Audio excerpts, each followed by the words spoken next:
ये बैकग्राउंड में जो आपको इमेज दिखाई दे रही है, ये है फोर्ड कंपनी का एक इलेक्ट्रिक ट्रक जिसे हम फोर्ड 150 के नाम से भी जानते हैं।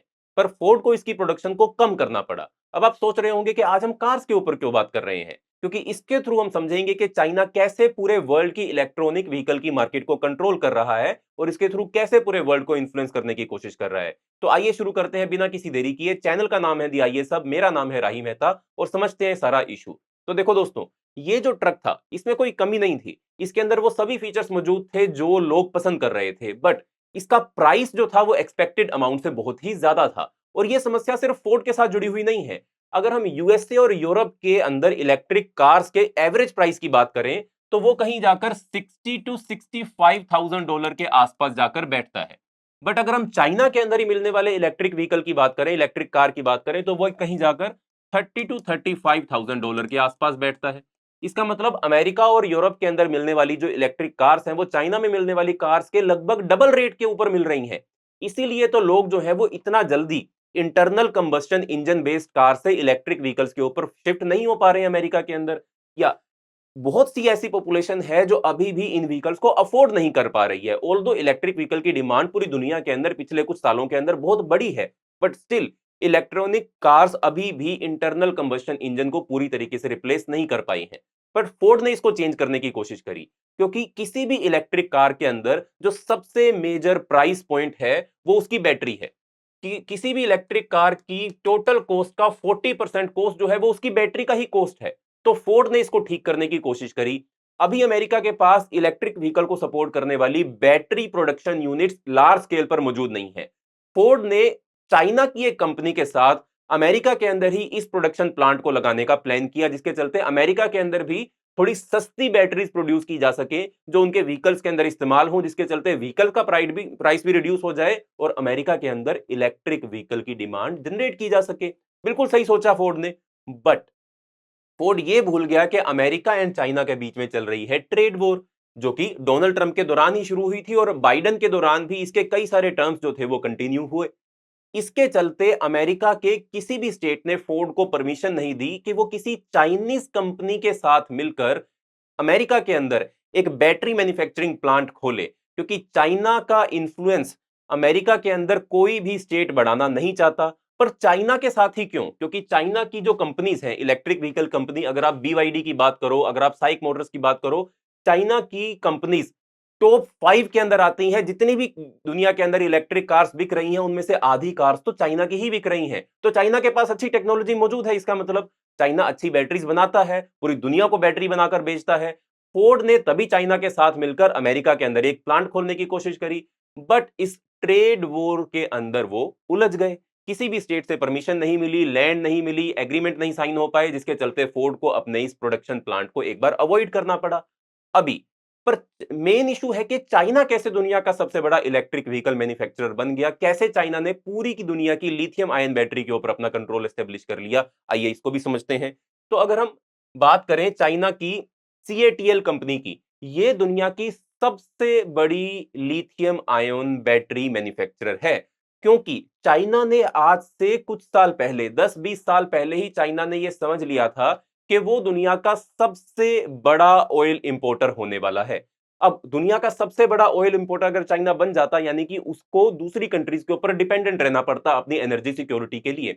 चाइना ने समय के साथ ही यह फैसला लिया कि वो दुनिया के ऊपर डिपेंडेंट नहीं रहेगा, वो अपनी खुद की प्रोडक्शन बनाएगा, वो भी इलेक्ट्रिक व्हीकल्स की, जिसके चलते उसको ऑयल को इंपोर्ट ना करना पड़े। तो चाइना ने आज से 20-25 साल पहले ही इस टेक्नोलॉजी के ऊपर काम करना शुरू कर दिया था।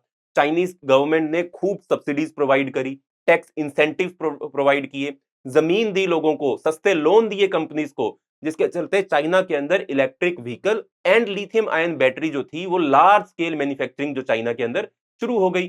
चाइना को इसका बहुत फायदा मिला। इसके साथ चाइना ने बहुत सारी सिटीज के अंदर और बहुत सारे स्टेट्स के अंदर इलेक्ट्रिक बसेस को, इलेक्ट्रिक व्हीकल्स को कंपलसरी कर दिया। अगर आप इलेक्ट्रिक व्हीकल चाइना के अंदर लेकर चलते हैं तो आपको कम चार्ज देना पड़ेगा, आपकी रजिस्ट्रेशन फीस कम होगी, आपकी नंबर प्लेट अलग होगी, आपको अच्छी पार्किंग स्पेस ऑफर की जाएगी। तो कुल मिला के चाइना ने अपने कंज्यूमर्स को भी इसका फायदा पहुंचाया और अपनी कंपनीज को भी फायदा पहुंचाया, ताकि वो ज्यादा से ज्यादा इलेक्ट्रिक व्हीकल प्रोड्यूस करें। एंड चाइना दुनिया का बहुत ज्यादा ऑयल, सबसे बड़ा ऑयल इंपोर्टर ना बने, वो अपनी एनर्जी सिक्योरिटी को इंडिपेंडेंट रख सके। अब जैसे इंडिया की अगर हम बात करें, हम जानते हैं कि हम ऑयल इंपोर्टर कंट्री हैं। हम वेस्ट से, ईस्ट से, मिडल ईस्ट से, बहुत सारी कंट्री से अभी फिलहाल ऑयल इंपोर्ट करते हैं। अब इंडिया भी लेट शुरू किया, हमने भी शुरू किया, धीरे धीरे हम भी अब इलेक्ट्रिक व्हीकल्स के ऊपर फोकस कर रहे हैं। पर चाइना के कंपैरिजन में अभी भी हम 15 से 20 साल पीछे हैं, क्योंकि अभी इंडिया की कोई भी ऐसी कंपनी नहीं है जो पूरी दुनिया के अंदर इलेक्ट्रिक व्हीकल्स या फिर इलेक्ट्रिक व्हीकल्स के अंदर इस्तेमाल होने वाली बैटरीज की अंदर टॉप पोजीशन हासिल कर चुकी हो। अगर हम बैटरीज की बात करें तो दुनिया की 50% लिथियम आयन बैटरी सिर्फ चाइना की दो कंपनी ही बना रही हैं, सीएटीएल एंड बीवाईडी कंपनी। और अगर हम बीवाईडी की बात करें तो ये दुनिया की सबसे बड़ी इलेक्ट्रिक कार मैन्युफैक्चरिंग कंपनी है। पूरी दुनिया में 21 से 22% कारें सिर्फ बीवाईडी की ही बिक रही है इलेक्ट्रॉनिक कार्स के अंदर। मतलब बहुत बड़ा फिगर है। अगर 100 कार बिक रही हैं तो कम से कम 20-22 कार्स तो सिर्फ एक ही कंपनी की बिक रही हैं।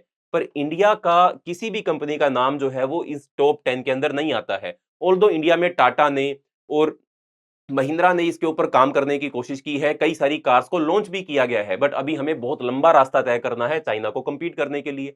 अब चाइना ने ये सोचा कि वो इलेक्ट्रिक व्हीकल्स भी बनाएंगे, बैटरीज भी बनाएंगे, पर अगर वो उन कंपोनेंट को भी कंट्रोल कर लें जो इलेक्ट्रिक व्हीकल्स की बैटरी को बनाने में इस्तेमाल होते हैं, तो वो दुनिया की पूरी मार्केट को ओवरऑल डोमिनेट कर ही पाएंगे। इसलिए चाइना ने दुनिया की वो सभी माइंस के ऊपर कंट्रोल करने की कोशिश करी जहां से वो कंपोनेंट्स निकाले जाते हैं जो लिथियम आयन बैटरी के अंदर इस्तेमाल होते हैं। चाहे वो कनाडा हो, मेक्सिको हो, अफ्रीकन कंट्रीज हो, किसी भी कंट्री के अंदर अगर लिथियम की माइनिंग होती है तो चाइनीज गवर्नमेंट, चाइनीज कंपनीज के उसके अंदर लार्ज स्टेक्स हैं। एंड उन्हीं से ये रॉ मटेरियल को चाइना अपने पास लेकर आता है, उनको प्रोसेस करता है और उनसे बैटरी बनाकर पूरी दुनिया को बेचता है।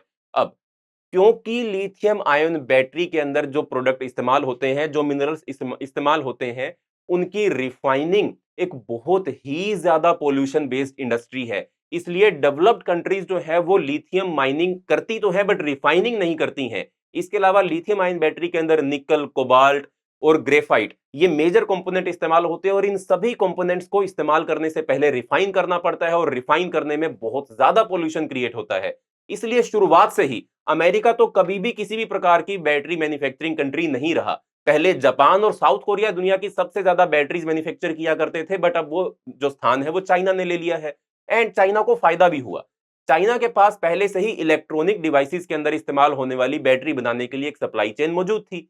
चाइना ने उसी सप्लाई चेन को डेवलप कर लिया एंड अब दुनिया की सबसे बड़ी lithium ion battery manufacturing country China बन गया। बट अभी भी इस बैटरी के अंदर इस्तेमाल होने वाले निकल और कोबाल्ट जो है वो बहुत ही महंगे मेटल हैं।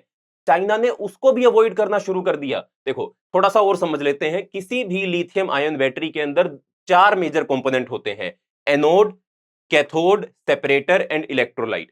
इसमें जो निकल और कोबाल्ट मेटल एनोड, कैथोड जहां इसमें इस्तेमाल होते हैं वो बहुत महंगे हैं। अब चाइना लिथियम आयन बैटरी नहीं, चाइना अब एलएफपी बैटरी मैन्युफैक्चर कर रहा है जिसके अंदर अब निकल और कोबाल्ट का इस्तेमाल ही नहीं हो रहा। अब वो लिथियम आयरन फॉस्फेट बैटरी बना रहा है और वो भी बहुत ज्यादा मात्रा में बना रहा है, जिसके चलते पूरी दुनिया के अंदर अब इस बैटरी के चलते चाइना की पोजीशन और ज्यादा डेवलप तो हुई हुई, चाइना ने बैटरी के दाम और कम कर दिए। पर ये टेक्नोलॉजी सिर्फ चाइना के पास ही है और इसके अंदर इस्तेमाल होने वाले जितने भी रॉ मटेरियल हैं उनकी रिफाइनिंग भी चाइना ही करता है। इसलिए चाइना पूरी दुनिया से इलेक्ट्रिक व्हीकल्स की रेस के अंदर बहुत ही आगे निकल चुका है। अब अगर इंडिया जैसी कंट्री को या यूएस जैसी कंट्री को इसके अंदर कंपीट करना होगा चाइना से, तो हमको भी इसके अंदर इन्वेस्टमेंट बढ़ानी पड़ेगी और वो सभी इलाके जहां से ये माइनिंग की जाती है, उन माइंस के साथ, उन कंट्रीज के साथ भी अपनी कोऑपरेशन और इंक्रीज करनी पड़ेगी ताकि हम भी वो रॉ मटेरियल अपने पास लेकर आए, उनको रिफाइन करें एंड अपनी कंट्री के अंदर हम ये बैटरीज मैन्युफैक्चर कर सकें। अगर हम इंडिया की इलेक्ट्रिक व्हीकल्स की भी बात करें, इस मार्केट की हम बात करें, तो हम भी बहुत लार्ज स्केल से ग्रो हुए। आज से 4-5 साल पहले आप इमेजिन नहीं कर सकते थे इंडिया के अंदर भी टू व्हीलर या फोर व्हीलर जो है वो बिजली या बैटरी से चलते हो। बट आप हर जगह आप इंडिया के अंदर आप जाओगे तो आपको ये व्हीकल चलते हुए दिख जाएंगे। बहुत सारी छोटी-छोटी कंपनीज, एमएसएमईज बेस्ड कंपनीज जो है वो ऑटो रिक्शाज या ऐसे जो टू व्हीलर जो है वो बैटरी पर चलने वाले वो बनाकर इंडिया के अंदर बेच रहे हैं। बट बैटरी तो अभी भी चाइना से आ रही है। ऑल्दो उसके चलते इंडिया के अंदर एम्प्लॉयमेंट जनरेट हो रही है, बट हम चाइना के ऊपर डिपेंडेंट हो गए हैं। तो फ्यूचर में चाइना अपनी इस पूरी वर्ल्ड की ईवी मार्केट और बैटरी मार्केट के थ्रू पूरे वर्ल्ड की पॉलिटिक्स को आने वाले समय में डिक्टेट कर सकता है, क्योंकि हम अपने क्लाइमेट चेंज के गोल्स को पूरा करने के लिए ज्यादा से ज्यादा कोशिश करेंगे कि हम फॉसिल फ्यूल बेस्ड व्हीकल्स को कम इस्तेमाल करें एंड इलेक्ट्रिक व्हीकल्स को ज्यादा इस्तेमाल करें।